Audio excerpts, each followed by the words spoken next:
All right, you've made it this far to Module 10. Congratulations. Like I said before, most people stop when it gets difficult. And some people aren't even going to finish this course. And, they just let things hold them back from succeeding. So kudos to you for getting here. And this is the crucial lesson about that rocket ship, the exponential curve of growth. It all boils down to this, to having systems in your business. You have to systemize in order to scale. Okay, you can hustle and grind your way to $300,000 a year. You're working 100 hours per week. You're doing absolutely everything yourself. You're bent over backwards. You're sacrificing your relationships at home. Okay, but to get to $1 million, that's not going to work. You have to build a machine. You have to become the one who builds machines, and the machine is what's operating in the business. Okay, so what do I mean by systemizing your business?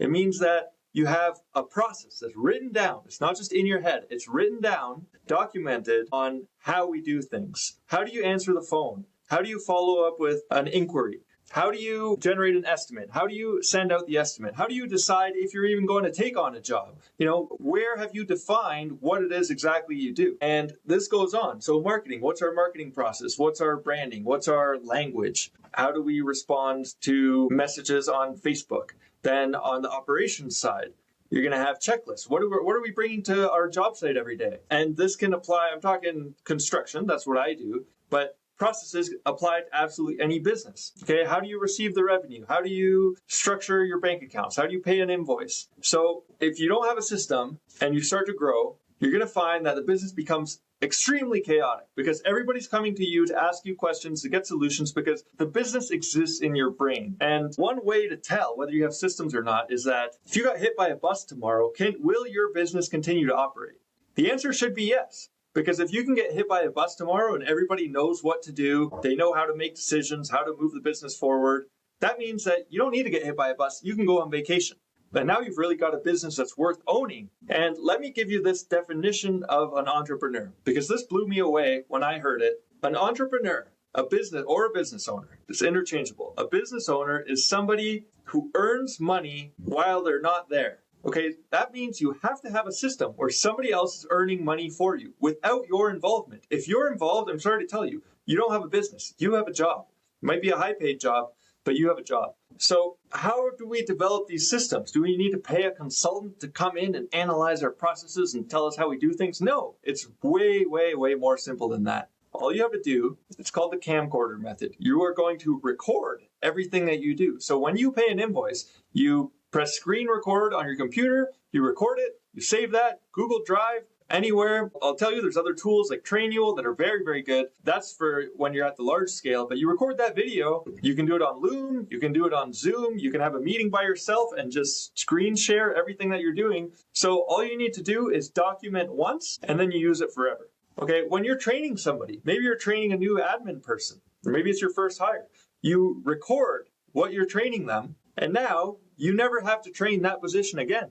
You can just show the next person the videos, and once you've properly documented your systems, the next hire that comes in, they're going to sit down and watch videos for 3 days, and they're going to know exactly how everything operates. And this doesn't add to your time burden because you're just documenting what you are already doing. You're not saying, hey, on Thursday, I'm going to make a video series about how to dig a trench. No, on Wednesday, we're scheduled to dig a trench, and I'm going to get Joey to grab a phone and make a video. You don't even need a video camera. Just do it on your phone, okay? So you can start to use tools and technology, but start simple, okay? Simple scales. You just have to get away from the old methods of, I'll just train them on the job. I'm going to get them to stand beside me and they'll learn how to do it. That's not scalable. That doesn't work, and it's not repeatable, because then you might say, oh, well, I trained Joey, and Joey's going to train John, and John's going to train Jimmy. Okay, now you're playing a game of broken telephone, and by the time you get to the end of the line, everything's happening completely backwards. Okay, so when you systemize, you're going to have less stress, you're going to have less demands of your own time, you're going to make less mistakes, and now you can start to really identify who the A players are. So say there's a problem, okay? The door got installed backwards. Now you can say, was there an instruction manual were you following our established procedures on how to install the door? Yes or no? And so you can say either there's a process problem or there's a people problem. If the process was not clear and it didn't say which way this door should be installed, then you need to fix that manual, and the next time it's going to get done right. If you have a clear process, however, and it says, this is a left swing door, it goes like this, and the person can't do it, now you know that you have a people problem. And you don't have to be undecided and say, well, I don't know if this person sucks or, they were confused. I understand I would do it like that. No, now you can say, this person did it wrong. They didn't follow the instructions. If you do it again, you're fired. You can't work here anymore. It makes your life so simple. It takes away all of this uncertainty. It gives you clarity. And that's what you need in order to run $1 million system. So the best time to set up these processes is the next time you do it. You don't have to wait. You don't have to wait for perfection. Okay? Rough it, review it, improve it. Those are the steps that you can take when you're generating this content. Yeah, maybe you're going to film it again in the future, but now at least you have something. And the difference between 0 and 1 is infinite compared to the difference between 2 and 1. 0 times 100,000 is still 0. 1 times 100,000, you have 100,000. 2 times 100,000, the difference is only 100,000. It's not, you get what I mean. Okay, so you just need to understand that you're not going to scale without systems. So initially it's going to be your responsibility to build these out. Eventually you can delegate, and you can, you have somebody in admin, you can say, hey, I want you to record everything you're doing and put it into a procedure. That way if they get hit by a bus, somebody else can pick up the manual and they can do all your admin work. But this is the first step where you want to start. You don't want to say, oh, I'll do that when I'm making this much revenue. No. You need to make that a habit, make it a part of the company culture even. Put it in the job descriptions. Part of your role is that you have to build systems. That's in all of our job descriptions here. Okay, so thank you so much for coming through this course with me, for watching the videos. I hope you're taking action. I hope you took notes, that you're implementing, and that you now have the confidence and the clarity of what's going to take you to the next level to launch your business. So whether you have a business, whether you're just getting ready to start it, come back. Use this as a resource. Look at these tools, and remember, these are lessons that cost me hundreds of thousands of dollars in mistakes, and so you're gonna avoid those pitfalls. And a special message for anyone in construction, in the trades, I have a group called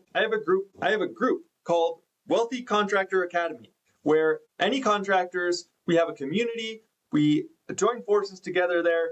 We have standard operating procedures, manuals, those systems I was talking about, they're all there. Resources, you need marketing, you need admin, you need legal contracts. It's a resource that's all encompassing for contractors so that they can scale and grow their business, buy back their time, lower their stress, and really love and enjoy having their business and achieve that vision that they set out for themselves. So there's also going to be a link here to that group. We do that on School, and it's great. We have great guest speakers on there, and I give as much value as I possibly can because I don't want other people to have to go through the struggles that I went with. So everything that I've learned, I put it in there. It's in that group, UCA, Wealthy Contractor Academy. Click the link and check that out. If you're not a contractor, maybe check it out anyways. It could still be helpful to you. But in any case, thanks for coming through this series. I hope you share it with other friends. If you know anyone who wants to start a business, who has a business, who needs to hear, even if it's just one of these tips and they listen to it, I guarantee it's going to earn them more than $100, than whatever this course is worth at the time, because the price is going up. So don't tell them what you paid. Thanks for watching.